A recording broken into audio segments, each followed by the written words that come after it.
How much time do you spend in your home? Is it one of the places you feel safest? That's not the case for a large portion of the population. According to Canada's 2021 census, people in First Nations communities are 4 times more likely than the non-Indigenous population to live in crowded housing.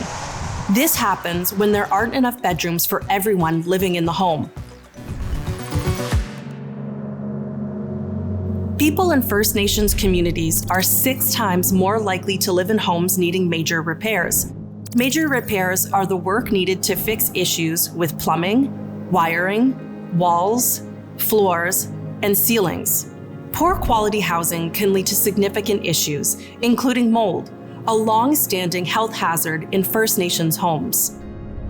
Environmental public health officers conduct health assessments of homes in First Nation communities in different types of housing units, and mold is a problem that we commonly see during some of those inspections.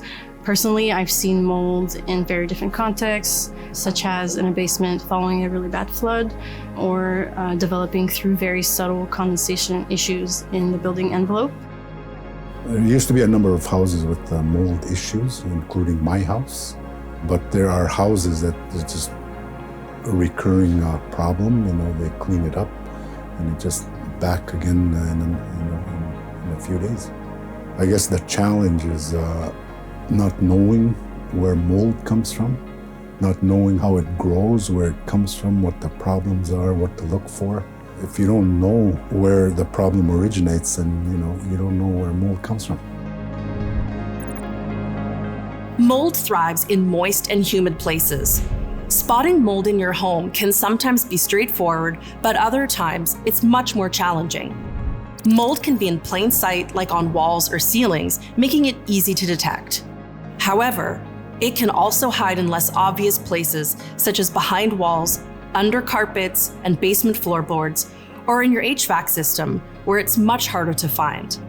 Let's hear from experts who will help us understand how to identify mold, both visible and hidden. You can typically tell if you have a serious mold problem by using your senses. Mold can be any color, but visually it will typically have a fuzzy or chalky appearance.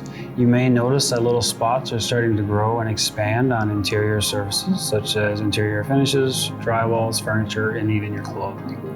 You may notice that your paint may begin to blister in areas of the house that have high moisture content. You may notice that there's a very musky odor within the house and your nose may begin to tingle. You may have brain fog or headaches for no reason, and maybe even your animals may begin to act a little different. There may have been a recent water event that you're aware of, where there was an ingress of water or a flood, and some materials that in the house that did get wet are still there and may need to be removed. Early intervention and proactive measures are crucial in tackling mold. Let's hear from experts who are actively addressing mold in First Nations housing. If you find mold in your home, the first thing you want to do is to promptly assess the situation. So you'll want to find out what the extent of the issue is, and then think about the potential sources of water creating the mold. Then you'll want to protect yourself. So if the area is small enough to clean yourself, you'll have to wear some gloves, some protective eyewear, and an N95 respirator. If the area is too big, then you'll want to isolate the area to prevent spores from traveling to other parts of your home. You'll also want to refer to your community's health department and or housing department, because they'll give you useful information as to how to correctly and safely remove the mold from the affected surfaces.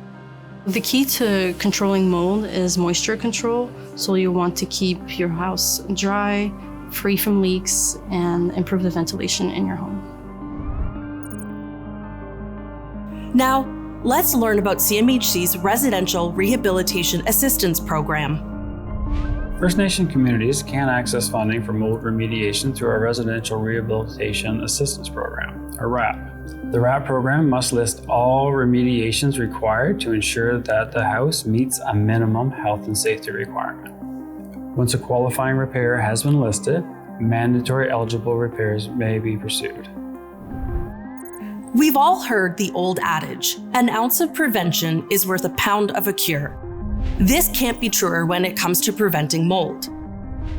If new construction's done properly, mold shouldn't be an issue unless there's a problem within the home and the occupants and how they're living. Also, we'd want to look at why the mold's growing, what's causing it to grow. Because you can get rid of the mold, but if the problem's not fixed, it's just going to come right back. When a house gets started, before it's constructed, a set of plans are produced, specify how the house is to be built. And there's key stages that homes get inspected. For example, we come and look at the site. We look at the foundations prior to concrete being poured. We look at the framing, the installation of the insulation, the vapor barrier and the air barrier systems, plumbing, mechanical. It's the inspector's role, as well as the people installing some of the mechanical equipment, because the homeowner has no idea how sometimes these systems work. So it's important that before they move in, you take them there and you show them, this is what this piece of equipment does, this is how it works, this is how you clean and maintain it. A healthy home is crucial for mental, physical, psychological, and emotional well-being of the occupants. Mold is only one part of having a healthy environment, and when people have a mold-free home that is dry and well ventilated and well maintained, they can regain the confidence in the safety of their homes, and that can lead to more positive health outcomes for families. And we try to work with the population to give them the tools and the knowledge necessary to control mold in their homes, and hopefully allow them to regain ownership of their health and their environment. And we hope that we can see this cascade towards greater community well-being overall. At the end of the day, the occupants want a safe place to put their head at night. We want everyone to have a safe place to stay. I wish for my community that it's eradicated, that it doesn't exist in the future. It's not really any individual's responsibility to look after the housing in our community. It's a community thing. I think it's everybody's role to prevent mold to a certain extent. The homeowner has to understand what causes mold growth and some of the things that can lead to that. I really believe that healthy homes lead to healthy lives. We need a coordinated approach to address mold in First Nations housing. Identification, prevention, and awareness are the most important tools at our disposal. By identifying mold, families can be aware of when professionals should be called in to assist in cleanup, or determine why moisture is building up in their home. To prevent mold, we can renovate or design and build homes that limit its spread. Help raise awareness about mold by sharing this video. Together, we can work towards making homes safer for everyone.